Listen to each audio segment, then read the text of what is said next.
Welcome to the FamilyLife Blended podcast. I'm Ron Deal. We help blended families and those who love them pursue the relationships that matter most, and we help people get ready for the holidays. You know, through the years, we've done a number of episodes about managing the holidays, but we're almost always talking to a married couple in those episodes. In this episode, we're talking to a couple and two of their now adult children, all of whom have the benefit of hindsight to give you and me some perspective to those who are still in the trenches about this journey of managing the holidays with your blended family. So stay with us. We'll get to that in just a minute. Our next summit on Step Family Ministry is this week. Yeah, this week. We're in Nashville Thursday and Friday, October 23 and 24, 2025, if you're just listening to this.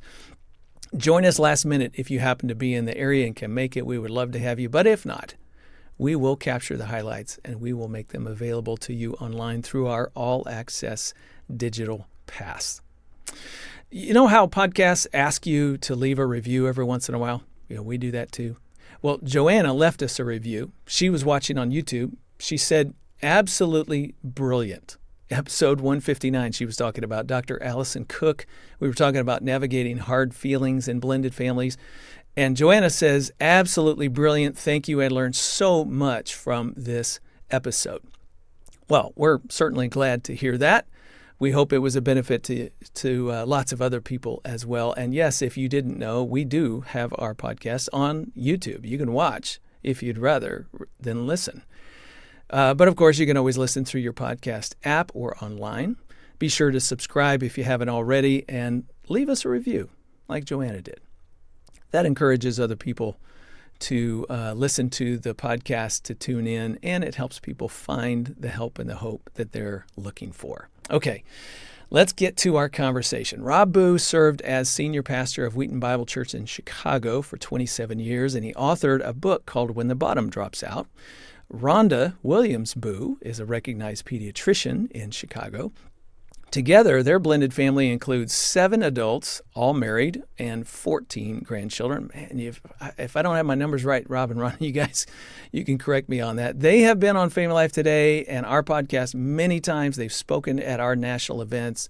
Rob and Rhonda, it is so good to see you again. Thanks, Ron. It's great to be here. And we have 19 grandkids, and number 20 arrives in about a month. I'm so glad you corrected me. Man, big difference between 14 and 19, 20 on the way. That is great. That is so great. Glad to have you guys with us. Let me introduce the other two that we've got. Nate Williams is Rhonda's firstborn child. He lives in Indianapolis with his wife, Sarah, and 2 children. Nate was 21 years old when his father, Thomas, passed away, and 23 when his mom married Rob. Nate, welcome to the podcast. Hey, thanks for having me.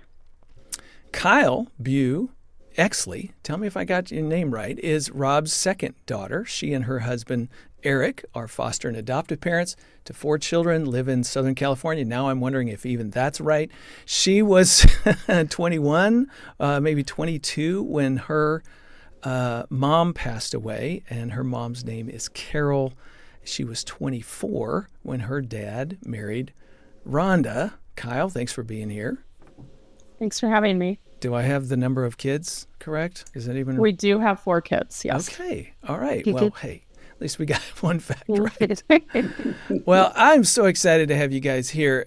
Nate and Kyle, I don't know if you know, but your parents are good friends of mine, and I always enjoy time with them, but you can tattle. I mean, that's really, I want you to have permission right now. I'm so excited to talk to you because most of the time when I get to talk to the adults, you know, we never really get to hear the other point of view of what's going on in the household from adult point of view and from way back when you were younger point of view.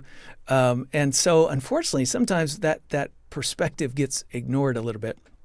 So I say we just ignore Rob and Rhonda for a little bit. And are you guys in? I would love for you to just tattle. Sure. Okay. All right. Well, maybe you don't have to tattle. I'll leave that up to you. So tell me, when you guys got married, I mentioned that earlier. I think you were 23, 24, somewhere in that age range. How did you feel about this? when the families came together? It was for me. I was very comfortable with it. Right away when my mom called me, I was at Taylor University, and I remember her telling me, early on, she talked about how she would never remarry, and I never thought that was coming. And then I get a phone call saying I've started dating again, and the meathead, my hackles up, and I'm ready to, who is it, and she said Rob Where is Bugh, he? and I said, oh, well, good talk, thanks. Like that was that simple. Rob had been a huge part of my life, and I was very comfortable with the idea from the beginning. That suffice to say, it didn't make things super easy. I mean, it wasn't super easy, the blending of our families, but I don't think there was anybody else on this planet that I would have been comfortable with at the time. Yeah, well, that's really interesting. So our listeners need to know you guys went to church where Rob was a pastor, right? Yeah, and he was So my that dad's w- best friend. We owned a family boat together. We vacationed together. Kyle's been my sister longer than she's been my sister. I mean, our families were very close, and I had always already had seen Rob as a father figure in my life. I mean, yeah, he was my pastor, but I knew him on a much deeper level as a child. So you had a running start. Yeah.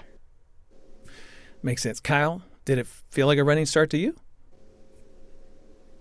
Yes. I mean, I think the advantage of knowing the Williams family definitely helped. I think the thing that was hardest for me was just the quick timeline. So my mom died, and then about 6 months later, my dad started dating Rhonda. And, I think it's also one of those things when you realize, oh, they started dating, it probably means they're going to get married. They're not just going to, right? Like, so you just kind of, it was a lot to go from sudden grief to trying to navigate that. But yes, I would agree that, I mean, I can't imagine we would be as close as adults if we didn't know each other when we were kids. Because we were mostly, well, Nate and I were young adults. Most of us were young adults when they got married. Right. When reality hit, you were young adults. But it's good to know you did have some history. Kyle, I just want you to know you are not the first person. Like, this is a very common story we hear in our ministry, is that children of every age, whether they be adult, like 35 or 40 adult, young adult, or if they're 6 years of age. Like, there's a common story around the reality of my parent is dating again. And sometimes that timeline thing is very much a part of it. I'm wondering if you wouldn't mind putting some words on it. For you, it felt like a short timeline when he started dating her. What did that mean to you? Oh, man. It felt like a struggle to continue to grieve, I would say. How do you do that while navigating a new relationship? And, my dad and I are close, so I wanted to be supportive. But, if we talk about ratting out our parents, I mean, I came home from a date and found them making out on our couch and turned around and ran right back out the front door because I was like, this is so weird. It's weird. It's a whole new, it's just a lot of emotions. You have grief and you have, trying to be supportive and happy and navigating what your new world will look like. Exactly. It's I appreciate the way you said that. It's a lot of different kinds of emotions all happening at once, and you're not really sure what you're supposed to do with it or where you put it, how you make sense of it.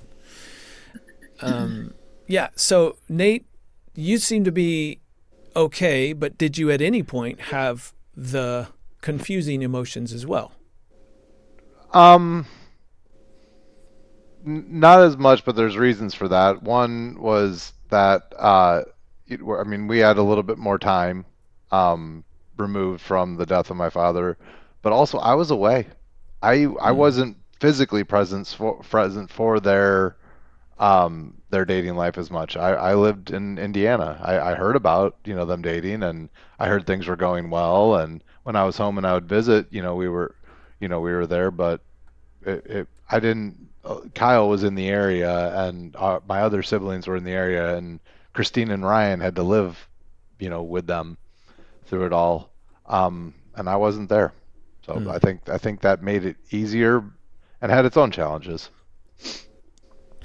Right, right.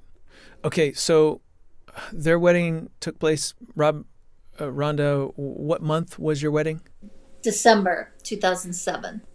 Okay, so I'm thinking holidays, right? And you got married in December, right in the middle. Got married December 16th. And then had Christmas at Wow. Rob's house. It was crazy how we did Christmas. We got married, did Christmas. He preached on Christmas. We waited to celebrate as a family, and then Rob and I went on our honeymoon. So after the Christmas celebration, you went on the honeymoon. We waited till January because we first went on a family moon. Gotcha. We took all the kids to Colorado skiing. Okay. All right. And then you got away. Yeah. So, man, there was a whole lot going on. And there was. pastor schedule, Rob, I know what that's like around Christmas. So craziness until you finally could be able to get some time to slip away. Okay. So Nate and Kyle, I'm wondering, do you have any memories of that first Christmas? And what are they? The sleepover. Okay, that sounds like a title of a horror movie. Tell me. They had the bright idea to have all of us young adult kids have a sleepover in the living room because there was no place for. But the reason being, as silly as it was, and it worked out. But the reason being was my mom and Rob really wanted to enforce is strong, but enforce togetherness and have us all together, have us all under one roof. And symbolically, or it just to make sure that we were all staying together, and throughout holidays and vacations, that's kind of been a theme as well. We'd really try to stay as close together, physically, even if it is not the most ideal for sleeping situations. You're right. 35 of us, We'll make it work. People all over the floors and sleep. Yeah, okay, got it. Wow, what a picture. Okay, and do you remember that sleepover, Kyle? I have no memories. She's blocked it. Apparently, that's really funny. I don't remember that at all. I just remember it all feeling new and it was like weird and kind of fun, and I don't know. Do you remember decorating the tree, Kyle? I mean, which time? We've always fun decorating the tree. But so we would, you and me, we would, move each other's picture up higher up on the tree throughout the evening. We move our own higher and each other's down. Right. Yeah. Yeah, the little status fighting sibling thing was going on already. Yeah. Yep. Yeah, you guys definitely had some history before the wedding took place. Yep. Well, it's really very telling, I think, that you remember, but you don't remember, and you got some feelings. Again, I think that's all a part of the confusion that a lot of kids, again, of every age, experience. There's just a lot happening that kind of, man, you're just all over the place. I can imagine that there were connections like the one with Nate that you guys had long-standing prior to your parents getting married. I could see that as being something. There's some positives there. You're already, playing games on the decorations, but at the same time, going, wow, this is different. It's like before, but it's not like before. It's clearly something's different now, and there's this message about togetherness. How does that land on you? Back in the early, it doesn't have to be that first, but just those first few months, how did all that land on you?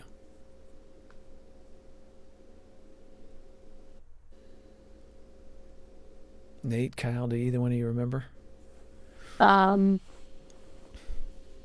mean, like I said before, I think it's really nice that we all knew each other. You know, we moved to Wheaton when I was 10 and met them. So I've known the Williams for most of my life now.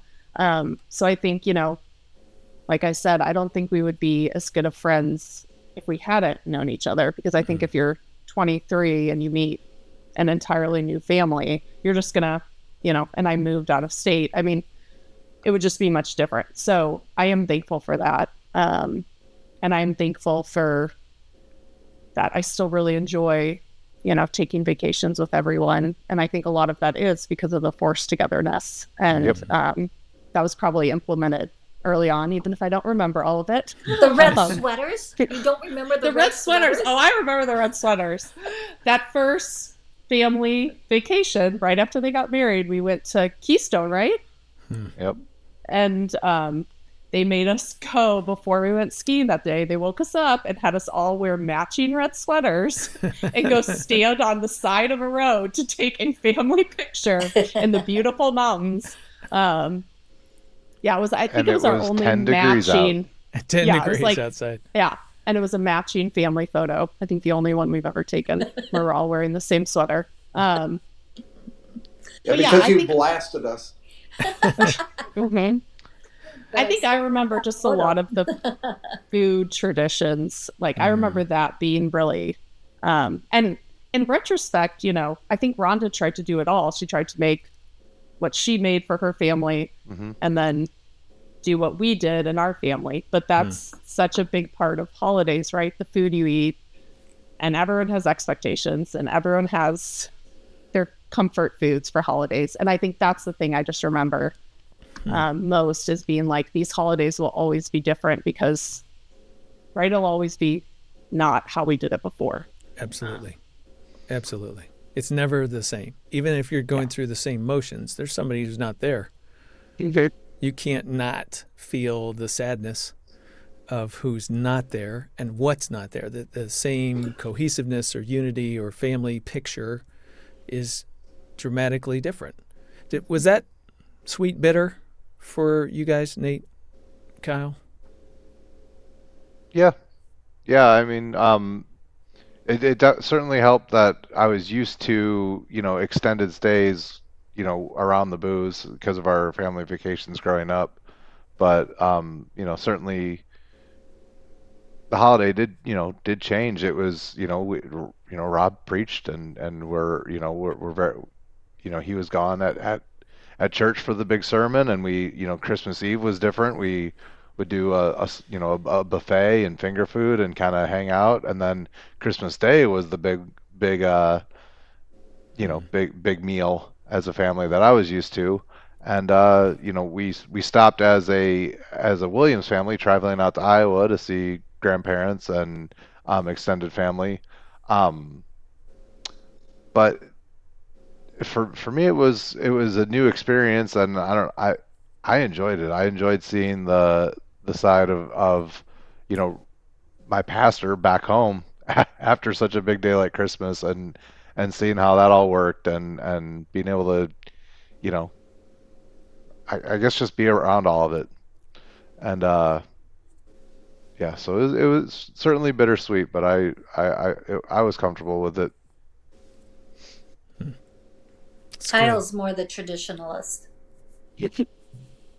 Yes.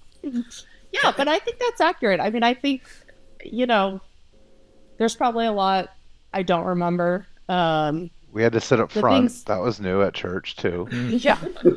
And was it? But yeah, it's just a lot of different. It's a lot of new, and it's and I think, you know, I mean, I can't imagine how hard that was for Rhonda trying to navigate all the traditions and all the food and all of that. And I think now we have our new blended family traditions, and it's pretty impressive how, you know, how you can make new traditions. But I definitely think those first few years, I mean, yeah, it was just all new for everyone. It was.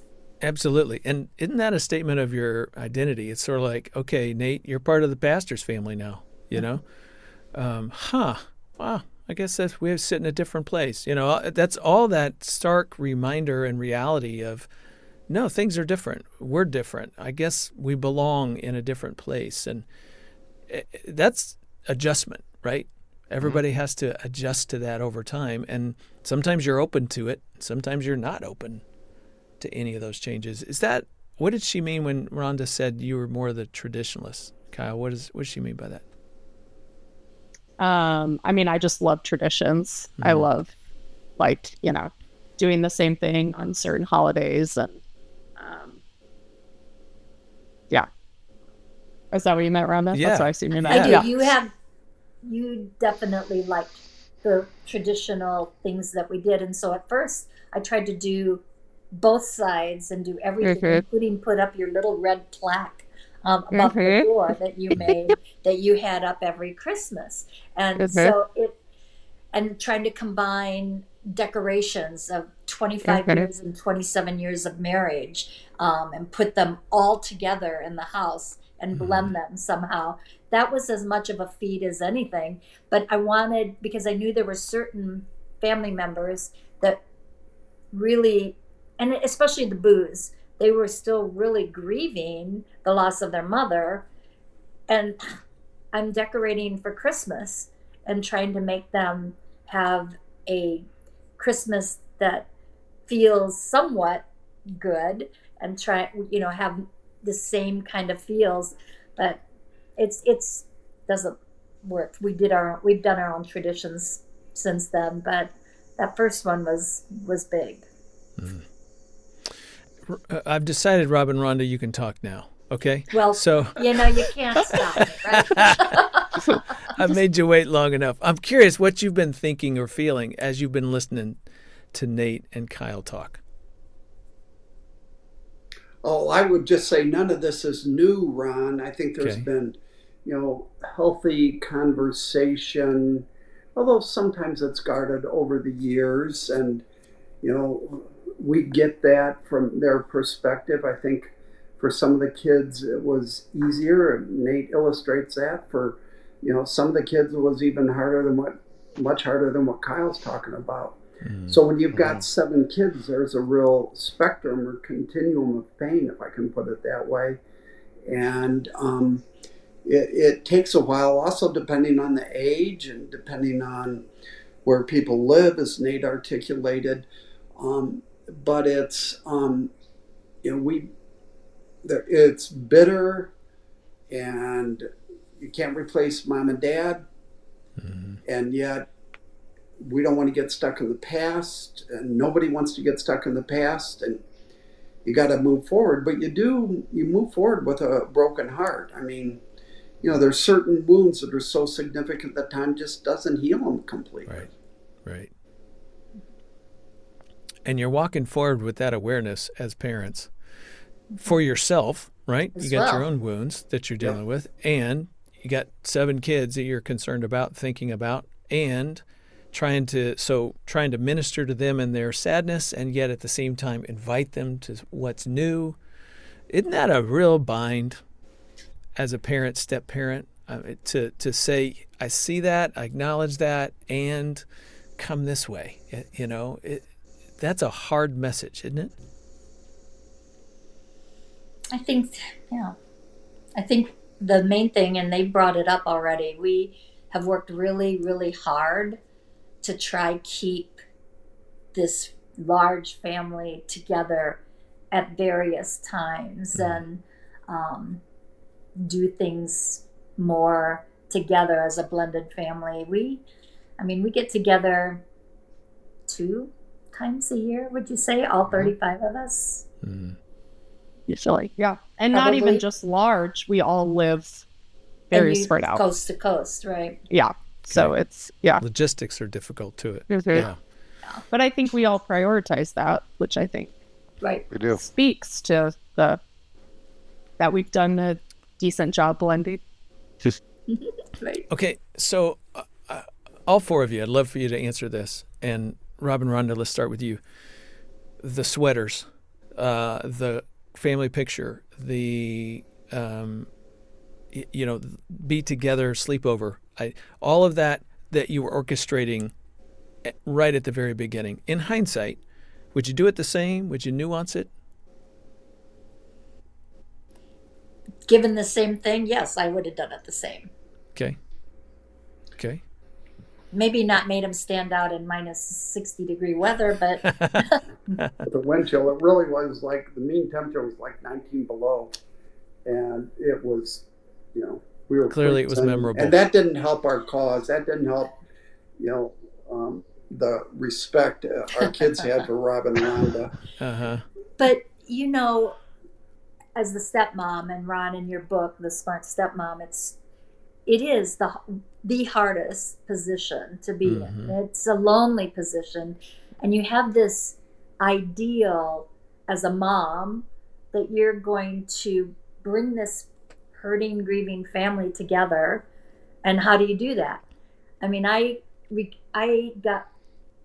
have different ideas from many different people of how to do things, and one of them was getting everybody the same sweater. That was from somebody else, and you just try and think of how do you bring this family together, especially in the early years. Like I said, I had a decorator take all of the Christmas boxes that we have of 25 and 27 years and say, decorate my house, I've got to work these things together, and I'm biased. I have my traditions and my decorations, my kids' decorations. I would put up all of my kids' decorations if I could, but I need them blended. And so we did that.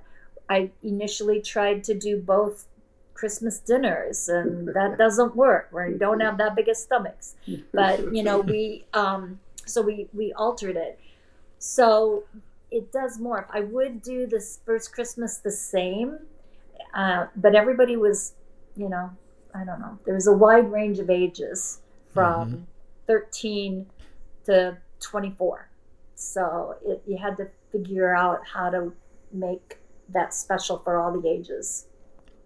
Yeah, what's so challenging about what you're talking about is, yes, it's hard to invite people into the new when there's varying levels of motivation from all the different children, right? About how open they are to that whole journey and process and how quickly they're open to it.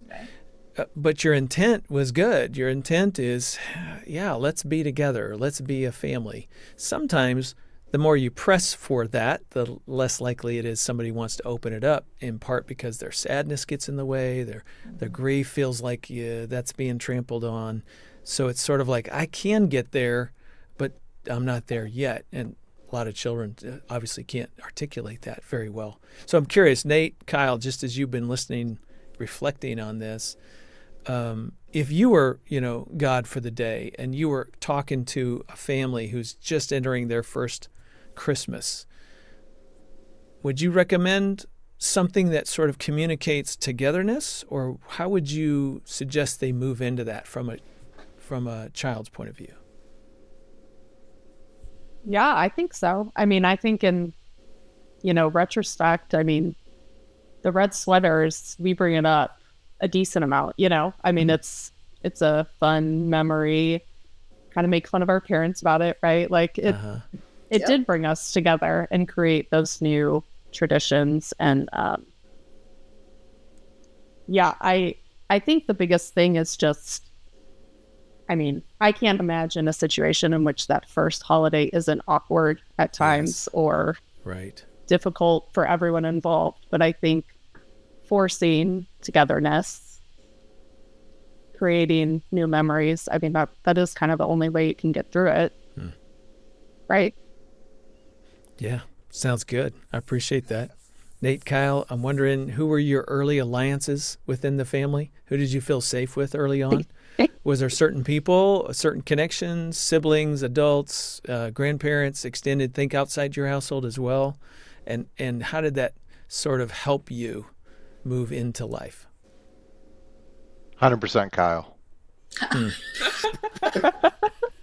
Sabotaging Nate. No. To be fair, I mean, Kyle and I we had a long-standing friendship, and yeah, sure, there's tit for tat stuff that we had, but I mean, I've always been very comfortable with her, and she's a very strong leader, and taking, being able to feed off her energy and know when things are wrong, from, if something's going wrong on the Boo side, I can tell through, watching Kyle and try to adjust, and, you know, and then my biological sister, certainly my youngest, Christine, her and I had grieved, together a lot more than I did with Kelly. And yeah, the parents as well. I mean, I just really leaned in on getting, on Rob and my mom. Okay. Kyle? Yeah, I mean, joking aside, and that was very nice, Nate. Thanks for your nice words. But I think I think it's so great that I knew Nate. We were the same age, and we are the same age, same year in school. And it was great to be able to be like, he's still the same person. I can still talk to him the same way. So that definitely was an advantage. Yeah. I mean, I think obviously there's varying levels, but I mean, I know Nate and I have had conversations about step family dynamics a number of times over the years. And it's always felt like we've been able to be honest with each other and talk about that and feel like we're in this together, and we're, it didn't feel like, oh, we're trying to make this harder on each other. We're trying to make it better. And it's fun. I mean, I'm glad Nate's my brother. That's a great bonus. So, yeah, I think we had, my siblings and I are all really close, so we've always been able to talk about things. My dad and I have been close. I think, definitely adjusting to Rhonda as my stepmom was the hardest, but I'm really grateful that now we're close, and, that just takes time. But now I feel like we have an alliance. Don't you think we got really close when we had to do all the cleaning of the houses as we tried to sell them? Yes. Rhonda would be like, there's another showing today, Kyle. We have to clean the house. There was a lot. Yeah, but truthfully, in retrospect, sorry I keep saying that, but I can't believe, what Rhonda has had to go through as a stepmom. That's great. It is not a role I would probably willingly take on. Seeing how hard it's been for her, and I'm thankful that now we're very close. Yeah.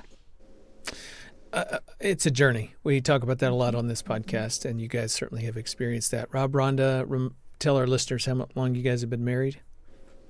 We'll be married 18 years in December. Okay. So put some perspective on that, Nate, Kyle. How long was it before not just you guys felt comfortable with each other because you had a friendship leading, previously to the family coming together, but think about the family as a unit, your other siblings, kind of the big picture. How long would you say it took before things maybe really smoothed out and felt really good all the way around? I don't even know if that's a fair question to ask. Yeah, that's hard. That'll be hard for me to put a date on it. Like the last comment that Kyle had about, my mom and her having to bond every time they had to clean the houses. I wasn't there for all that, being away. My togetherness time was holidays and vacations, and when I would come back to visit. So it'd be hard for me. I know, to put a date on when.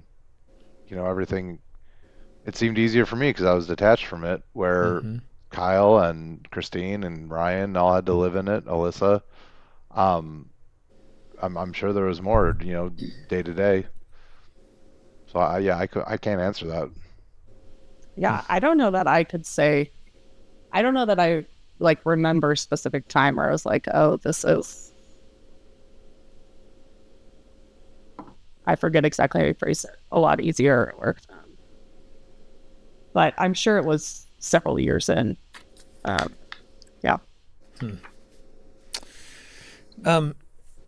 Looking back, I'm asking all of you this question. Rob, Rhonda, let's start with you. Looking back, what did you attend to well with the kids when it came to the relationships in the family? What did you attend to well, and what do you wish you had paid a little bit more attention to or seen more clearly? Well, let me start with the dark side of that question. I have a tendency to overreact. It's my temperament, and I really regret times that I would overreact. And it was primarily with Rhonda, where behind closed doors, we would have some words, and I had a tendency to escalate some of those conversations. And as I look back on that, that's one of the things I did not tend to well. On the other hand, I had a fundamental commitment to her, which I didn't express well, but she knew that.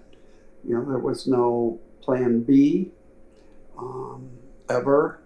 And I worked really hard to sort of make sure the kids were having a good time and we were doing stuff. We've had the privilege of doing a lot of fun, crazy things together, and that's really been a unifying thing. And I tend to be at the center of that a lot, or have been. Maybe as I'm getting a little older, less so. But I wanted people to see that through the pain and through the difficulty, we can find a joy in Jesus Christ that transcends circumstances and transcends pain. And that's really our starting point. Okay. Appreciate that. Rhonda, you have anything you would add? I think, one, I was so caught between, in the early days, we had a 13-year-old who doesn't want a parent, much less a step parent, right? And so it was hard trying to figure out how to be a mom/stepmom to somebody who really didn't know me that well. And he saw me with Rob and Rob's allegiance to me, the triangling that goes on. And that was probably the most difficult period for me during the years of marriage. That's how we met Ron and reached out to Ron for counsel. And that has probably been one of the hardest relationships. As time goes on and they marry and you have grandchildren, we have 19 grandchildren, that makes a bond that solidifies everything that seems to have happened in the past. It is having grandchildren, it's a new start. We've always been all of their grandparents from day one. Our spouses passed away before there were grandchildren. So we've always been their grandparents. And so there's no step in grandchildren other than sometimes they remind us that we're not their real grandma or their real grandpa. Their real grandma and grandpa are in heaven. And we do talk about our previous spouses, and I think we do a really good job of that overall, of talking about their grandparents, Tom and Carol, that we loved and are in heaven. But it was, I forget the original, I'm kind of circling, but I think that those first years were hard. I think we've done better as time has gone on. And we have a center, we have a place for everybody to come. We're the home now, we're the center. And I'm still Rob's wife at the end of the day. And I don't have to worry about all of the relationship building going on anymore. That's as time has gone on. So it's better. I would just add, starting with these two, Nate and Kyle, that all of our kids, to a person, would say Rhonda's been an incredible grandmother. Mm. We are on And you a planes a grandfather. lot. Pardon? And you a grandfather. You guys are great. You I guys are mean, wonderful grandparents. we are really involved, even though our Hmm. kids are in all 4 time zones. And Rhonda works really hard when we're together, whether it's in the Rockies or here in Chicago or wherever, Denver, Indy, to continue to coalesce. And I'm just amazed at her energy and intentionality to that. Well, that certainly helps. It really does. It's that constant pursuit that we believe for most people pays off eventually. Usually not in the beginning the way you want it to, but eventually. Yeah. The hard part Really. is the patience to get there. Yep. Yeah. I'm curious, Nate and Kyle, what, if anything, they were just talking about things that were tough. What, if anything, for you was tough to navigate or to try to figure out about your new family?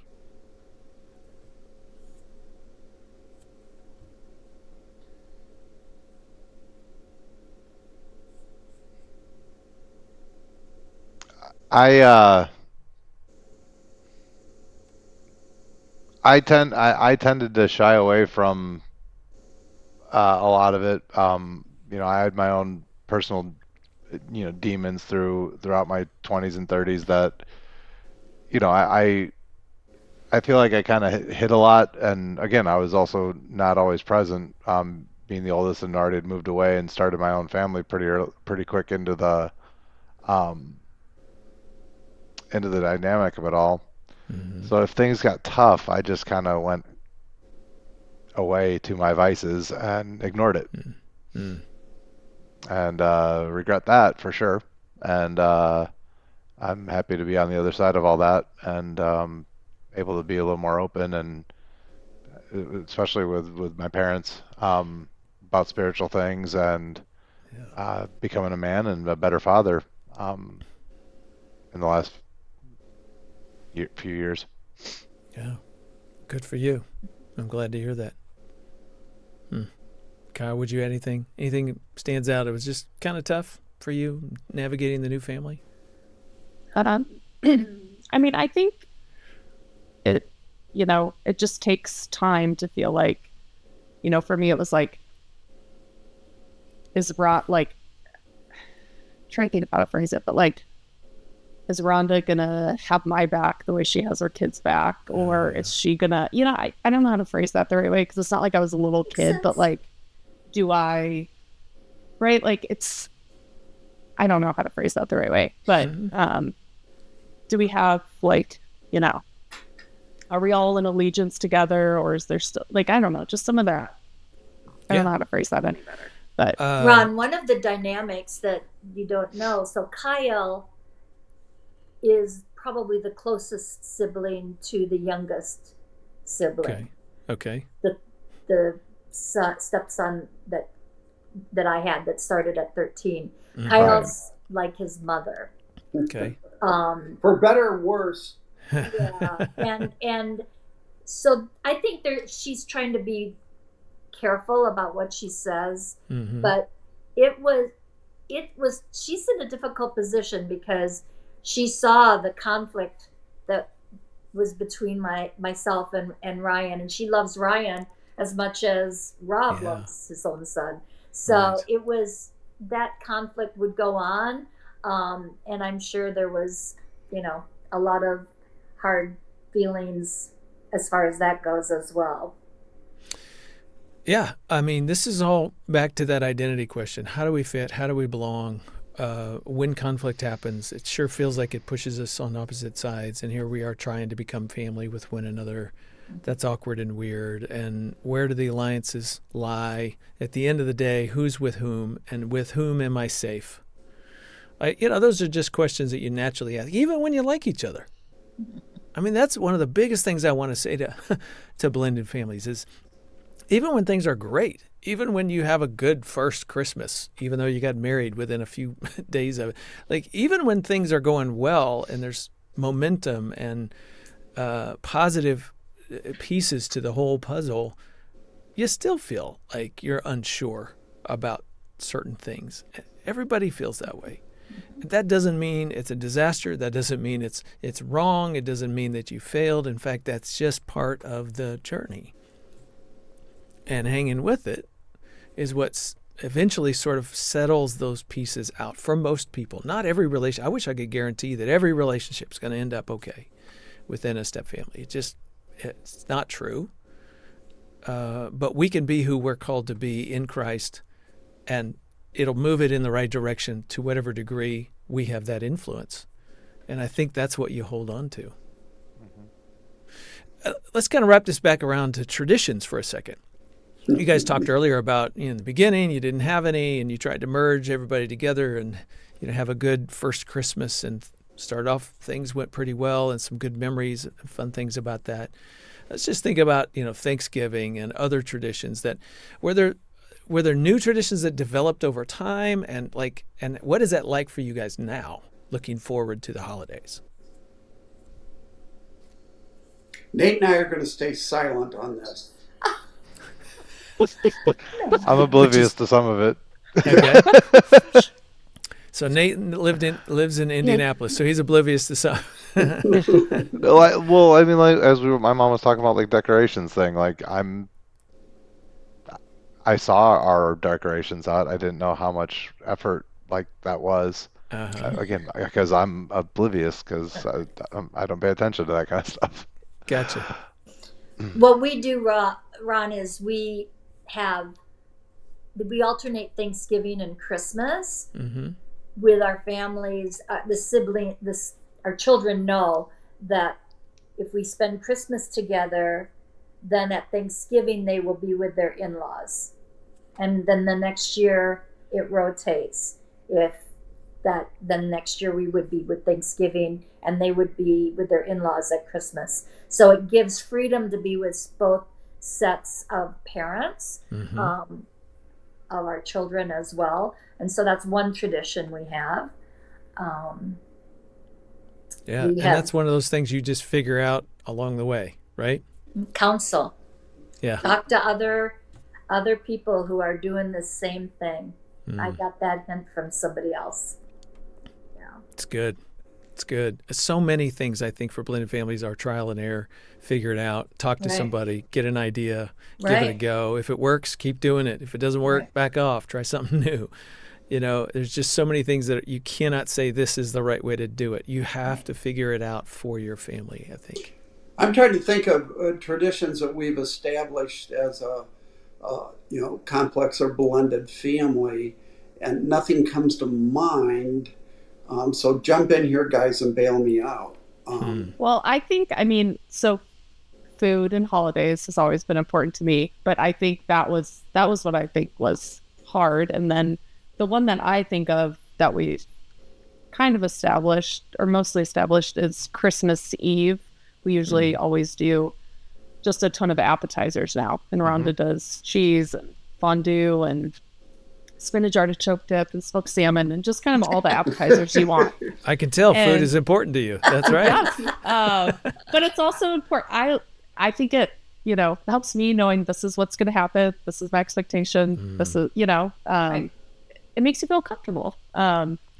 So that's because that was what I think, growing up in a pastor's family, my dad was always at church on Christmas Eve. We were often with him. Christmas Eve was always a rushed affair to eat in between sermons. And we always just grilled steaks and ate it and opened one present. And the Williams did all their presents, I think, on Christmas Eve. Or Christmas Eve. In very different meal. So I think, I think Christmas and food, right? Usually every family has their traditions, and now we've made that new one together.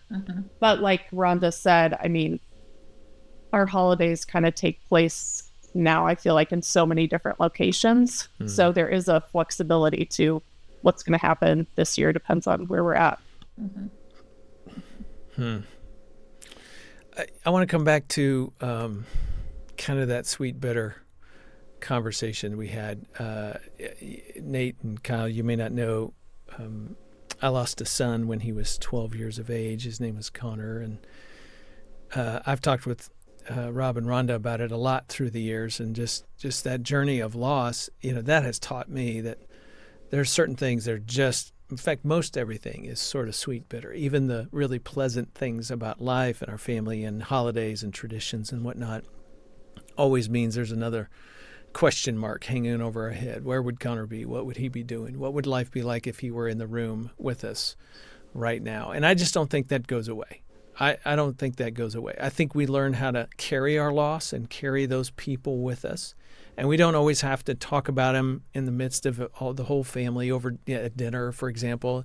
It doesn't have to be a group conversation, but internally there's this quiet piece of us that is sad and missing them and wondering what life would be like if they had, in your case, your parents had never passed away, for example. I'm just curious how that works for you, even 18 years into this journey, 20 more years since the passing of your individual parents. How do you carry them? What does that look like? And what, if any way, does that intersect with the blended family of today? For me, it took almost 18, 20 years. There's a quote I like, that the fondness of memory over time, the fondness of memory will eclipse the pain of grieving. And it wasn't until very recently that I've started to feel that way, where I can look at pictures of my dad fondly. And I've got one sitting right in front of me right now where, I don't know, 6-7 years ago, I'd hide everything. All my dad's stuff stayed in boxes, stayed away, because I'd get that lump in my throat, in my chest. And so there was some of that coming home. My sisters like going and digging out into the boxes and finding the old picture frames or picture albums and stuff like that. I would avoid that at all costs, and now I don't mind. And I don't know. Well, I do know, but it's my walk with the Lord that's certainly helped in the last few years, has gotten infinitely stronger than it ever has been, growing up and through the process. And I think that's helped with my grieving and looking forward to, eternity. And so then these memories are fond again. And so the sweet's outweighing the bitter these days. And it took all of 20 years to get there, but we're here. I so appreciate you sharing that, because I know there's somebody watching or listening right now that they're realizing at this moment how impatient they have been with their stepson or daughter, maybe their own child, and they've been really needing them to let go of that grief so that they can enjoy the present. And they're being reminded that, that's your need, that's not their need, and you're gonna have to slow your roll a little bit. So I appreciate you sharing that a little bit. Thanks. Kyle, I'm wondering if you have a thought about that. Can you say the question again? I'm sorry. Yeah. So the question is just how you carry your parent with you? How does that intersect with life even now? Not necessarily in a bad way, but just how do you do it? And does it sometimes kind of intersect with your blended family dynamics? Yeah, I think my husband never got to meet my mom, so he doesn't know her. I think for me, the conversations about my mom mostly happen with my siblings or with my dad or extended family. And that feels really good, but also, it feels like a smaller circle, right? Because it's not. It's none of my kids know her. So I would say I feel like a lot of the grief about my mom feels pretty personal, or I go through it personally, without a lot of outside forces. But when my siblings and I get together, we often talk about her, and it's not that I can't talk about about it. It's just that, yeah, the people I'm surrounded with daily, like my nuclear family now, none of them know her. Now, with your siblings, you can talk about your mother. Is there any hesitation to talk about her with your step-siblings? No, I mean, and that is nice too. Yeah, I mean, they know her or knew her. So we do, and I would say it doesn't feel like it's a taboo topic at all. It's just, I don't know. I mean, we do talk about it, but I feel like it's also, we kind of tell more like certain stories or things that we've all experienced. So we've got a lot of fun stories that we, Kyle, with your relationship with my dad growing up was great, and a lot of fun stories of him dragging you behind the boat and stuff. I mean, there's no hesitation talking about those types of things. As a blended family, a lot of fun times. I mean, my dad and Rob like to have fun and drag their kids around literally with them. That might need a little explanation for the listener. We are all. That could sound really bad. You guys went. We are all incredible water skiers, barefoot water skiers. Yeah, I guess I should define getting dragged behind a boat. But we're gonna have to call the cops if we don't. Kyle was absolutely one of the best on no skis. Wow. So much better than you, Nate. I would. I had to switch to wakeboarding. Oh man, that is really something. I have heard stories about Rob Bugh barefoot skiing. Kyle, I'd love to see a video someday if you do that. That's amazing to me. You guys pull that off. Well, as I'm listening to you guys, I'm just thinking, this is the journey. Ups, downs, ins, and outs, and you keep moving forward. And things that were unclear get more clear as time goes on. Let's just open mic. Last question. If any of you could pick out a person, a step-parent who's sort of in your similar situation, or a biological parent's in your situation, or a young adult, even somebody older or younger than you when your parents get, what would you say to them about the journey to just sort of try to offer a little shoulder hug advice about what's likely ahead for them? What would you say? I'm going to start with Rob and Rhonda. I would say,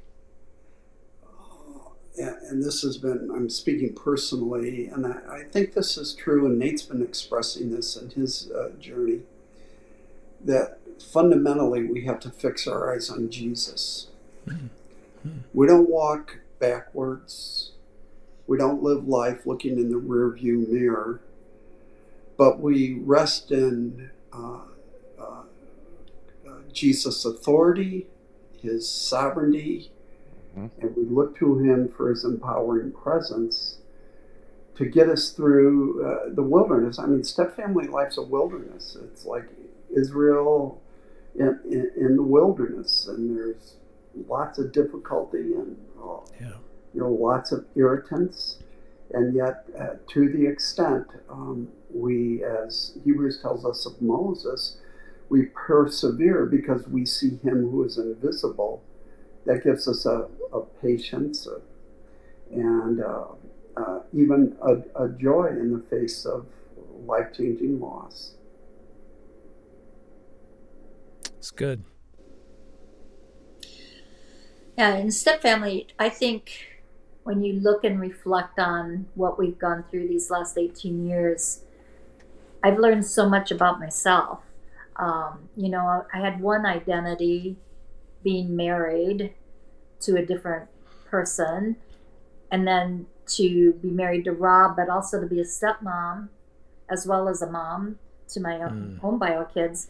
I've learned so much about myself, and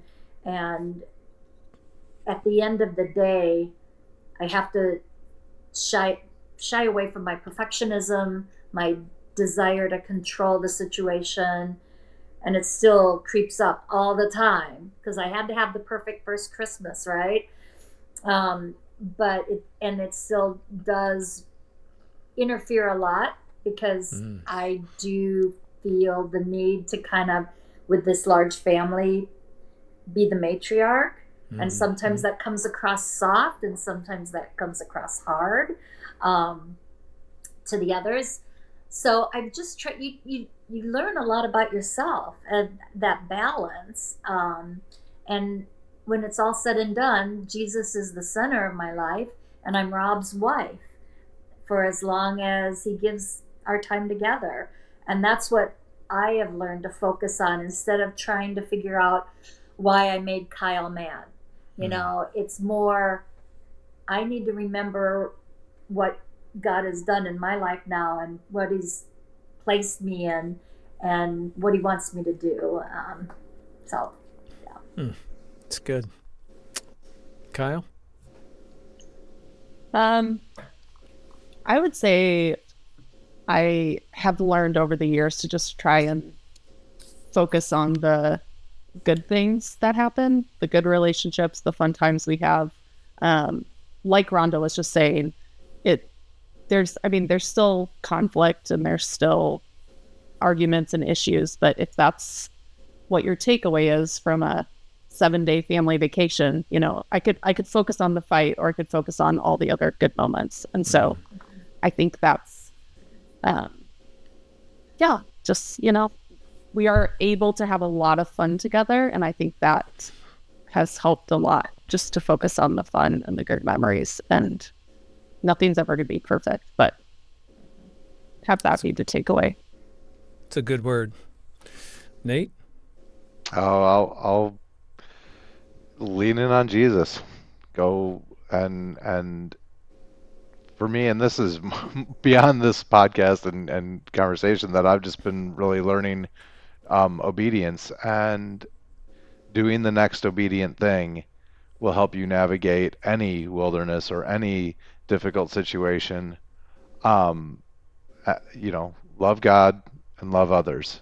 And if you're focusing on that and trying to do just the next obedient thing, following Jesus's will, it makes things so much easier. And so that would be my advice for anyone going through a blended family situation, or just life in general. Well said. Rob, Rhonda, Nate, Kyle, thank you so much for being my guest today. I appreciate you guys. Thank you, Ron. Thanks, Ron. Thank you. Thanks, Ron. Thank you to our listener or viewer for hanging out with us today. If you're not part of a small group or you're looking for a live event, be sure to check out our searchable map with in-person and virtual groups. Yeah, virtual groups for blended families. You can find one of those, as well as the live events that Nan and I are doing. Gather Grace is speaking out and about, and others as well. In addition, FamilyLife offers marriage and parenting groups, Weekend to Remember conferences, and our annual marriage cruise. So check the show notes to get linked to all of those events.